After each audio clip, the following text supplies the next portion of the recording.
문제가 한국에서는 점차로 좀 안정화되고 가고 있습니다만은 여러분들이 아시는 것처럼 유럽과 미국에서는 본격적으로 이제 확산되는 그런 추세에 있습니다. 유럽에서 많은 나라들이 이미 한 2, 3주 내지 한 달 정도 집 밖으로 나오지 말라고 행정명령이 내려졌고요. 미국에서도 5개 주에서 이제 제한 명령이 내려져서 어찌 보면 미국의 약 4분의 1이 이동의 제한을 받고 있는 그런 상황이 됐습니다. 이렇게 급변하는 동안에 미국과 세계 증시는 일제히 떨어졌고요. 한국의 증시도 10년 전 수준으로 지금 내려간 그런 상황입니다. 그래서 지난 화요일 날 우리 트럼프 대통령이 이런 경제적 문제를 해고하자 해서 말 그대로 천조국답게 어마어마한 돈을 쏟아부어 경제를 살리겠다고 했는데 그 뒤에 부채는 또 어떻게 감당할지 저는 알지 못하겠습니다만 어쨌든 어디로 나가야 될지 한치 앞도 모르는 그런 급박한 상황이 우리들 앞에 펼쳐지고 있습니다. 솔직히 말씀을 드리면 사람이 이 땅에서 살아가면서 내가 아는 것보다 모르는 것이 훨씬 더 많고 살아가면 살아갈수록 내가 모르고 해결할 수 없는 문제들이 자꾸 늘어가게 되어 있습니다. 그리고 그 문제들을 풀어가기 위해서 많은 시간을 들여 생각을 기울이지만 결국 해결하지 못하는 부분이 더 많이 있다는 말씀입니다. 지금이야 항해를 하는 도중에 풍랑을 만나 길을 잃게 되면 여러분들도 마찬가지겠습니다만은 차를 운전하시다 길을 잃게 되면 GPS나 내비게이션을 이용해서 얼마든지 잃어버린 방향을 찾아갈 수 있습니다. 그런데 문제는 전기가 통하지 않아서 GPS와 내비게이션이 제대로 작동하지 않는다라고 하면 결국 항해하는 배들은 북쪽 하늘에 떠 있는 북극성을 기점으로 해서 동서남북을 구별해서 그래서 항해를 해 나갈 수 있게 됩니다. 지금 우리가 앞을 정확하게 예측할 수 없는 그런 어려운 상황이지만 그래도 우리에게는 분명한 기준점이 있다는 사실을 여러분들이 잊지 마시기를 바랍니다.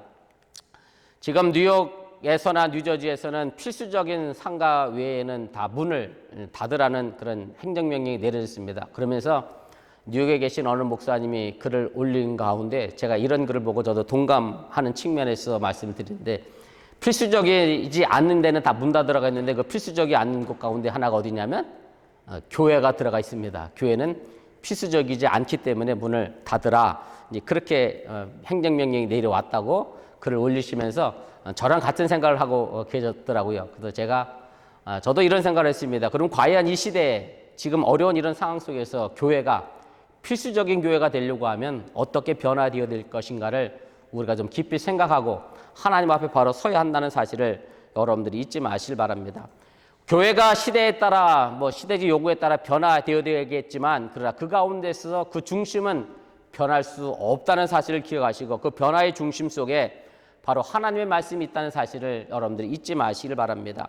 하나님의 말씀을 내가 중심으로 삼는다라고 하면 우리 인생의 배는 반드시 바른 길로 올바른 길로 항해할 수 있게 된다는 사실을 여러분들이 믿으시기를 바랍니다. 오늘 우리가 읽은 구절을 담은 잠언은 하나님이 솔로몬을 통해 주신 그런 지혜의 말씀입니다. 솔로몬 왕이 나이 많이 들어 늙어서 자신의 인생을 돌아보면서 자신이 경험했던 것과 또 하나님이 주신 지혜를 담아 모아놓은 것이 잠언입니다. 그래서 영어로 보면 잠언이라고 하는 단어가 이제 프로버브라는 단어를 사용했는데 굳이 한국어로 직역해 본다라고 하면 속담이나 격언이라고 그렇게 할 수가 있습니다. 그래서 잠언서의 내용을 보면 우리가 이 땅에서 어떻게 살아가야 하고 또 어떤 삶의 자세를 가지고 살아가야 하는지 우리가 걸어가야 될 길을 밝히 보여주는 북극성과 같은 그런 하나님의 말씀을 전해주고 있다라고 하는 얘기입니다. 저는 오늘 본문이 보여주고 있는 이 하나님의 말씀을 기준으로 삼아 지금의 이 난국을 우리가 어떻게 이겨나갈 수 있을 것인가를 좀 생각해보며 함께 은혜의 말씀으로 드리기를 원합니다. 첫 번째로 기억할 것은 의인은 7번 넘어져도 다시 일어난다고 하는 사실입니다.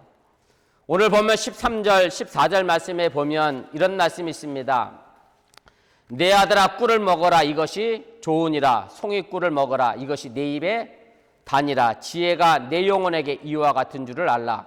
이것을 얻으면 정령이 내 장래가 있겠고 내 소망이 끊어지지 아니하리라.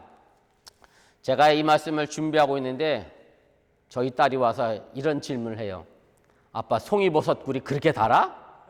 그래서 여기 나오는 것은 송이버섯 꿀을 의미하는 것은 결코 아니고요. 벌송이에서 떨어지는 꿀이라는 뜻의 의미를 가지고 있습니다. 그리고 이 꿀을 먹으라고 자녀들에게 오늘 말하고 있는데, 이 꿀은 바로 하나님이 주신 지혜의 말씀임을 의미한다는 것을 여러분들이 기억하시길 바랍니다. 솔로몬이라고 하는 믿음의 선배가 인생길에서 하나님께 얻은 지혜의 말씀이기 때문에 귀를 기울여 잘 들어야 한다고 하는 사실을 여러분들이 기억하시기를 바랍니다. 여러분들이 아시는 것처럼 이스라엘의 가정교육은 세계적으로도 아주 유명합니다. 그 가운데 가장 많이 알려져 있는 것이 이제 탈무드라고 하는 그런 책일 것이고, 성경에서는 이것을 가지고 쉐마 교육이라고 이야기합니다. 신명기에 나와 있는 말씀인데, 그 말의 의미는 이스라엘아 들으라 라고 하는 그런 말의 의미입니다. 그래서 이스라엘의 젊은이들은 그들의 부모님이나 또 어른의 입에서 트레디션이라고 하는 그런 단어가 나오면 벌떡 일어나서 듣는다고 합니다.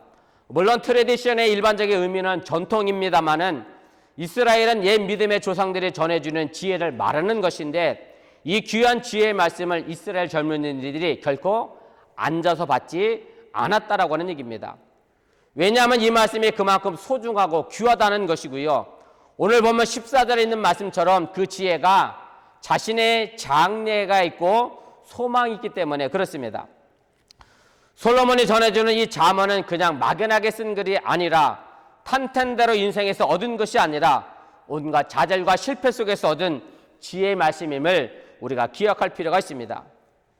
인생의 참된 성공이라고 하는 것은 바로 실패와 시련에서 오기 때문에 그렇습니다. 우리가 인생을 살면서 수많은 고난과 실패를 겪으면서 얻어낸 성공이 진짜 성공이라고 하는 얘기고, 그저 부모가 물려준 금수저 물고 살아가는 인생을 가지고 성공한 삶이라고 말할 수 없다는 사실을 여러분들이 깨달으시길 바랍니다. 그래서 오늘 본문에서 솔로몬이 우리에게 전해주는 이 지혜의 말씀을 보면 이 실패와 시련을 어떻게 맞이하냐에 따라서 솔로몬은 의인과 악인으로 나누고 있음을 보게 됩니다. 다시 간단히 말씀을 드리면, 고난과 역경에서 좌절하여 미래를 망친다라고 하면 그 사람은 악인이라고 하는 얘기고요. 실패와 시련을 통해서 지혜를 얻고 인생을 헤쳐나가는 사람은 바로 의인이라고 분명하게 규정하고 있습니다. 그것이 오늘 본문 16절 말씀입니다. 대저 의인은 7번 넘어질지라도 다시 일어나려니와 악인은 재앙으로 말미암아 엎드러지느니라. 우리가 이 시국에서 바로 이 말씀을 깊이 새겨야 할 줄 압니다. 착하고 의롭게 사는 사람만이 의인이 아니라고 하는 얘기입니다. 오늘의 좌절과 실패 속에서 교훈을 얻어 미래의 소망을 저버리지 않고 다시 일어나는 사람이 바로 의인이라고 하는 얘기입니다.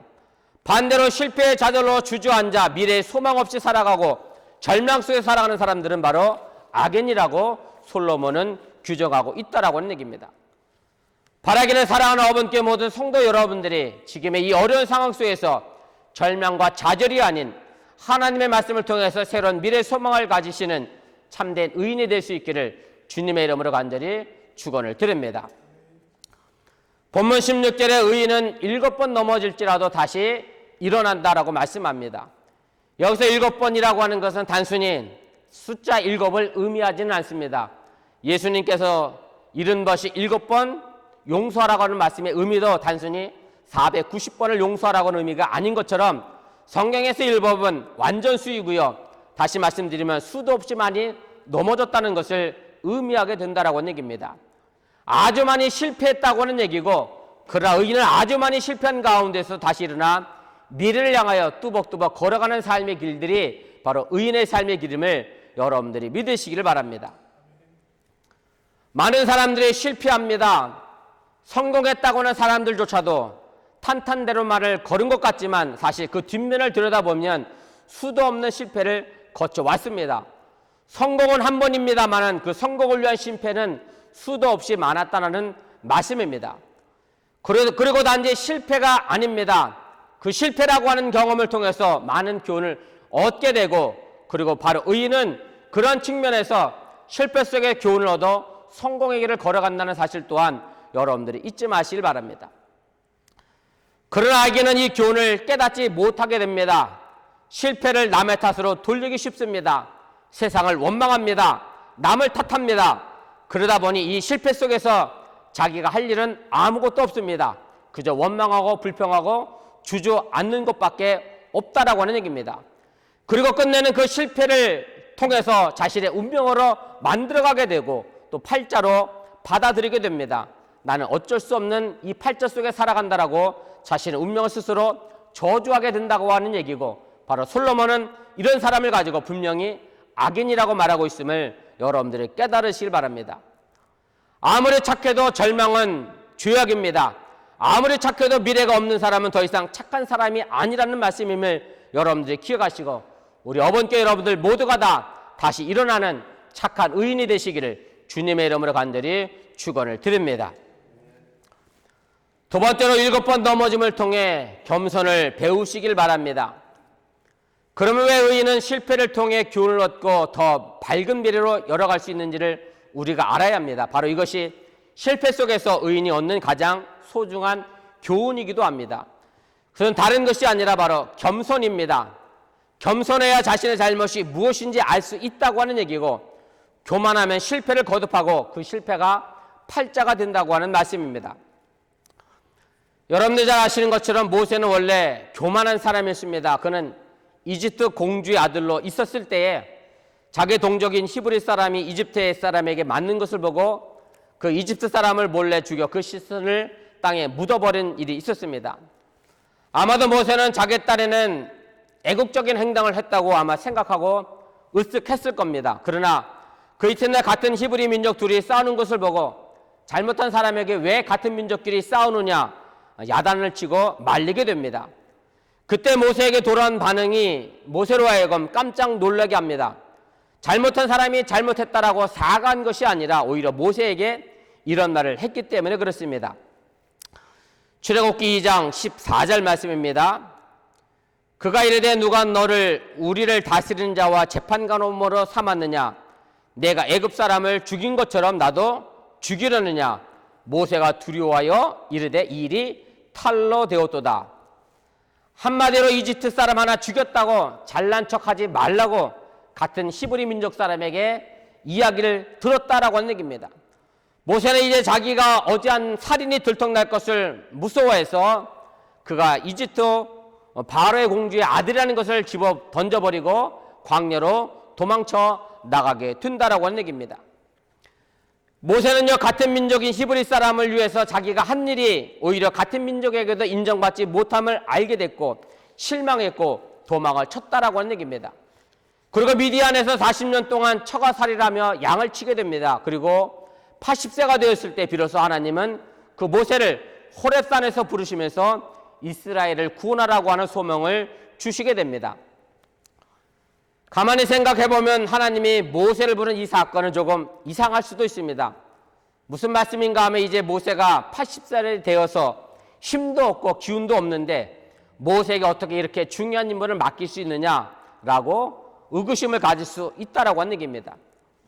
여러분들이 아시는 것처럼 지금 미국 대선 후보들이 전부 70세가 넘어서서 유권자들이 나이 많은 할아버지들이 과연 이 미국을 다스릴 것이냐 걱정하는 것과 같은 이치에 있다고 해도 틀리지가 않습니다. 그런데 하나님께서 모세를 부르신 이유는 살펴보면 아주 간단합니다. 이미 모세는 광야 40년 생활 속에서 자신이 가지고 있던 모든 교만을 다 내려놓았고 겸손하고 온유한 사람이 됐기 때문에 그렇습니다. 양을 치면서 광야에서 그가 젊었을 때 가졌던 교만과 바알의 공주의 아들이라고 하는 타이틀을 내려놓게 되었다라고 하는 말씀입니다. 모세가 얼마나 겸손했는지 민수기 12장 3절 말씀에 보면 이렇게 표현을 하고 있습니다. 제가 이해하기 쉽도록 우리말 성경으로 읽어드리겠습니다. 모세는 아주 겸손한 사람이었습니다. 땅 위에서 그보다 겸손한 사람이 없었습니다. 여기서 우리가 중요한 것을 깨달아야 합니다. 사실 겸손하고 온유해야 하나님의 말씀도 솔로몬의 지혜 말씀도 내 마음속에 들려지게 되어 있다라고 하는 사실입니다. 겸손한 사람이어야 자기의 실패가 어디 있는지 그 원인을 알 수 있고 고칠 수 있다고 하는 얘기고 소망의 미래를 열어갈 수 있다라고 하는 얘기입니다. 교만한 사람은 여전히 자기 생각과 자기 변명에 머물러 있기 때문에 끝내 자기 고집 때문에 미래를 바꿀 수 없다라고 하는 얘기고 그 누구의 충고도 조언도 교만한 사람의 귀에 마음에 들리지 않게 된다고 하는 사실을 여러분들이 기억하시기를 바랍니다. 제가 가끔 보는 TV 프로그램이 있습니다. 여러분들도 아실 것 같은데 백종원의 골목 식당이라는 프로그램입니다. 백종원 씨가 작은 식당을 운영하는 사람들을 위해서 뭐 컨설턴팅도 하고 조언도 해주면서 식당의 운영 방향을 이끌어가며 메뉴도 정해주는 그런 프로그램입니다. 제가 뭐 이 프로그램을 보면 두 가지 사람으로 자연스럽게 나눠지게 됩니다. 한 사람은 자신이 너무 부족하니까 백종원 씨의 충고와 조언대로 식당을 개선하고 고쳐 나가는 사람이 있는가 하면, 또 어떤 사람은 자기 나름대로 그래도 요식업계에 자기도 몇십 년 있었던 사람인데 백종원 씨의 충고의 말을 듣지 않고 끝내 자기 고집대로 식당을 운영해가는 사람들을 보게 됩니다. 결국 이런 사람들은 음식을 제대로 배우지도 못하고 그 프로그램이 끝이 나는 것을 보게 됩니다. 바로 겸손한 사람과 교만한 사람의 차이는 이렇게 나눠지게 되어 있습니다. 겸손한 사람이어야 하나님의 말씀도 들리게 되고 다른 사람의 충고와 조언도 들려지게 된다라고 하는 얘기입니다. 오늘 본문 19절은 겸손한 사람을 두고 한 말씀의 내용입니다. 이렇게 되어 있습니다. 너는 행악자들로 말미암아 분을 품지 말며 악인의 형통함을 부러워하지 말라. 대저 행악자는 장래가 없겠고 악인의 등불은 꺼지리라. 결국 교만한 악인은 무너지게 되어 있다라고 하는 얘기입니다. 그렇기 때문에 악인이 잘 되는 것 바라보면서 부러워할 것도 없다라고 하는 얘기고, 그것 때문에 내가 화를 품을 것도 없다는 말씀입니다. 결국 교만한 악인은요, 실패해서 아무 교훈도 배우지 못하게 되고 그 결과 그 인생은 멸망을 향해 갈 수밖에 없다고 하는 사실을 여러분들이 깨달으시길 바랍니다. 그러나 의인은 그렇지 않습니다. 실패의 경험을 통해서 겸손을 익히게 되고 교훈을 얻게 된다라고 얘기입니다. 그리고 그 교훈을 얻어 7번 넘어질지라도 다시 일어서게 된다라고 하는 말씀입니다. 무수히 넘어져도 의인은 다시 일어서게 되어 있습니다. 실패를 거듭해도 끈질기게 일어나 미래를 향해 열어간다는 사실을 여러분들이 믿으시기를 바랍니다. 지금 우리는 전례 없는 전염병 때문에 어려움을 만났습니다.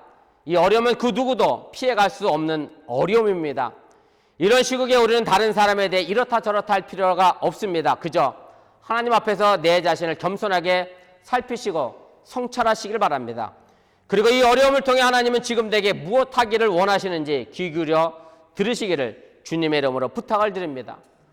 교만한 악인은 아무것도 듣지 못하지만 겸손한 의인은 하나님의 음성을 들을 수 있다고 하는 사실을 또한 여러분들이 믿으시기를 바랍니다.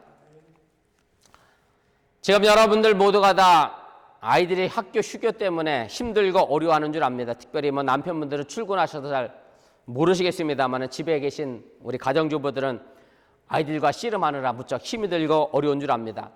자식을 가르치는 것이 힘들고 어려운 것 다 아는데 그것 가운데서 모르는 사람이 있습니다. 누가 모르냐면 바로 자식입니다. 자식은 자식 키우는 거 힘든 거 모릅니다. 부모 된 사람만 자식 키우는 게 얼마나 힘든지 잘 압니다. 그런데 어느 부모든 간에 자식을 키우면서 실망 안 할 수가 없습니다. 자녀 교육이 그만큼 힘이 들고 어렵기 때문에 그렇습니다. 한두 번 가르쳐보고 야단을 쳐서 안 되면 실망하고 포기하는 것이 어찌 보면 우리의 삶의 모습입니다. 그렇다고 하면 우린 아직 의인으로서의 부모는 못 된다고 하는 사실을 여러분들이 기억하시기를 바랍니다. 우리 감리교 창시자 존 웨슬리 목사님의 어머니 수산나에 관련된 이런 일화가 있습니다. 저는 존 웨슬리 목사님이 굉장히 똑똑해서 감리교를 만들었는 줄 알았더니 그렇지 못했던 것 같습니다. 존 웨슬리가 그렇게 위대한 성직자가 될 수 있었던 것은 제가 늘 기도도 그렇게 합니다만 바로 어머니 수산나의 기도가 있었기 때문에 가능했고 수산나의 교육 때문에 가능했다라고 하는 얘기입니다. 제가 한번 말씀드렸던 것 같은데요. 수산나는 자녀를 몇 명 낳았느냐면 무려 19명을 낳았습니다. 그리고 그 가운데 15번째가 존 웨슬리 목사님입니다. 그래서 제가 가만히 생각해 봤어요. 인지사님이 제가 배가 불러 계신데 19명을 낳았으면 세상에 배가 꺼질 날이 없었을 것 같아요. 무려 최소 19년 동안 조금 더 길게 생각하면 한 25년, 30년 가까이 아마 수산나의 어머니의 배는 항상 불러 있었을 건데, 그런데 이 수산나의 가정교육 19명 전부를 전부 가정에서 교육시켰다는데 그 위대함이 있습니다. 이 요한 웨슬리 목사님을 교육하면서 이런 일화가 있습니다. 존 웨슬리 목사님 뭔가 잘 알아듣지 못해서 반복하고 반복하고 또 반복을 했습니다. 그리고 무려 몇 번을 반복했느냐면 20번 동안 반복해서 이 존 웨슬리 목사님을 가르치고 설명하며 끝까지 친절하게 설명했다고 하는 얘기입니다. 여러분들 한번 생각해 보시면 쉬이 알 것 같아요. 여러분들은 몇 번 설명하시는 것 같아요? 글쎄요, 한 5번쯤 가면 인내심을 견디지 못하고 화가 나기 시작하고 네 멋대로 하러 아마 야단치고 아마 집어 던졌을 겁니다. 그런데 존 웨슬리 어머니 수산나는 20번까지 차근차근 친절하게 설명을 하더랍니다. 그래서 이 존 웨슬리 목사님의 아버지가 그 옆에서 그걸 지켜보다가 너무나 신기해 갖고서 수산나에게 이렇게 얘기했답니다. 아니 어떻게 20번이나 똑같은 말을 화도 내지 않고 이렇게 친절하게 가르치고 교육할 수 있느냐라고 감탄을 했더니 존 웨슬리 어머니 수산나가 이런 말을 했습니다. 19번하고 내가 만약 그만뒀다고 하면 이 아이는 절대 깨닫지 못했을 겁니다.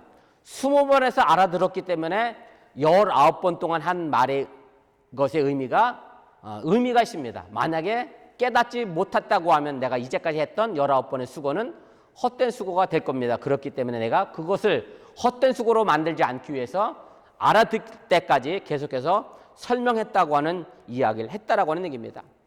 자녀 교육도 이와 같습니다. 우리가 7번 가르쳐도 못 알아들으면 다시 가르치시기를 바랍니다. 7번 넘어져도 다시 일으켜 세워야 하는 것이 바로 교육이라고 하는 얘기입니다. 무수히 가르쳐 실패하는 것이 결코 헛된 것 같지만 그것이 결코 헛된 것이 아니라고 하는 얘기고 반드시 성공으로 도달하게 되어져 있다라고 하는 얘기입니다. 신앙도 마찬가지입니다. 여러분들 7번 넘어졌다고 해서 절망하고 좌절하지 마시기를 바랍니다. 코로나 바이러스 때문에 여러분들 힘들고 어려운 거 잘 압니다만은 그것 때문에 절망하고 좌절하지 마시길 바랍니다. 다시 일어서시길 바랍니다. 그 일어서는 가운데 바로 하나님의 우리에게 예비하신 의인의 길이 있음을 여러분들이 믿으시기를 바랍니다. 세 번째로 고난 속에서 희망을 보시기를 바랍니다. 사도 바울은 로마서 5장 3절 4절 말씀에 이런 말씀을 합니다. 우리가 환난 중에도 즐거워하나니 이는 환난은 인내를, 인내는 연단을, 연단은 소망을 이루는 줄 알미로다. 사도 바울은요 환난과 실패를 두려워하지 않았습니다. 오히려 환난 가운데서 즐거워했다라고 하는 얘기입니다. 그 사람은 환난과 실패 속에서도 오히려 소망을 발견했다라고 하는 말씀입니다. 그래서 사도 바울은 많은 설교 실패를 거듭했지만 마침내 기독교의 세계화를 이끌어낸 위대한 신앙인이 되었음을 여러분들이 기억하시길 바랍니다. 사도 바울은 자신이 겪은 그 실패가 하나님의 뜻이었고 그래서 그 뜻을 찾아 7번 넘어져도 다시 일어났다고 하는 말씀입니다. 지금은 세상을 떠났습니다마는 제264대 교황으로 선출됐던 폴란드 출신의 교황이 있습니다. 요한 바오로 2세입니다. 이 사람이 유명할 수밖에 없는 것은 이탈리아 출신이 아닌 사람으로 처음으로 교황이 된 사람이기 때문에 이분이 그렇게 유명해졌고요. 이탈리아 출신이 아닌 사람이 교황이 된 것이 455년 만의 일이기 때문에 이분을 많은 사람들이 기억을 하게 됩니다. 이분이 1984년도에 이 구원의 고통이라고 하는 권고문을 한번 발표한 적이 있는데 이 권고문 가운데 고난에 대해서 이렇게 말한 대목이 있습니다. 고통 속에는 신비로운 능력이 들어있습니다. 괴로움은 두려워할 것도 아니고 피할 것도 아닙니다. 고통은 인간을 구원에 이르도록 하는데 필요한 하나님의 도구입니다라고 권고하고 선언했던 내용이 있습니다. 저는 이 말씀이 참으로 소중한 말씀이라고 생각합니다. 우리가 겪는 실패와 고난 속에 오히려 우리를 구원에 이르는 하나님의 뜻이 담겨져 있다는 사실을 여러분들이 잊지 마시길 바랍니다.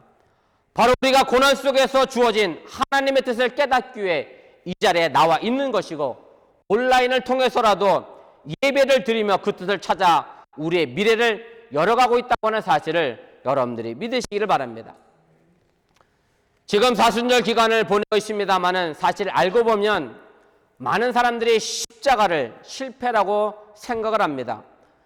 그러나 그 죽음의 십자가를 기다리면서 예수님은 겟세마네 동산에서 이런 기도를 드리심으로 말미암아 그 실패의 십자가가 성공의 십자가로 부활의 십자가로 바뀌게 됐다고 하는 사실을 여러분들이 깨달으시길 바랍니다. 마가복음 14장 36절입니다. 아빠 아버지여 아버지께는 모든 것이 가능하오니 이 잔을 내게서 옮기시옵소서. 그러나 나의 원대로 마시옵고 아버지의 원대로 하옵소서. 예수님도 분명 우리처럼 십자가라고 하는 고난과 죽음의 잔을 마시고 싶지는 않았습니다. 그러나 그 고난과 죽음 속에서 주님은 자신의 뜻을 본 것이 아니라 하나님의 뜻을 보았다고 하는 얘기입니다. 죽어 다시 사는 희망을 보았다는 말씀이고요. 그 희망을 보았기 때문에 기꺼이 하나님의 뜻에 따라 십자가를 지시고 죽음에서 부활하셔서 우리에게 구세주가 됐다고 하는 사실을 여러분들이 믿으시기를 바랍니다. 오늘 우리가 예배를 드리는 이 시간은 결국은 우리를 죽이는 시간입니다.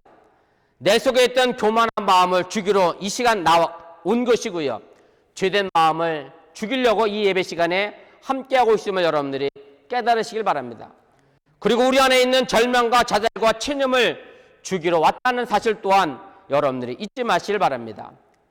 결국 이렇게 죽어버린 내 삶은 예수 그리스도를 통해서 다시 새로운 생명으로 부활하고 일어선다고 하는 사실을 여러분들이 믿으시기를 바랍니다. 지금 우리가 이런 어려운 환경 가운데서도 온라인으로 예배를 드리는 것은 7번 넘어질지라도 다시 일어나는 귀한 행동임을 여러분들이 믿으시기를 바랍니다.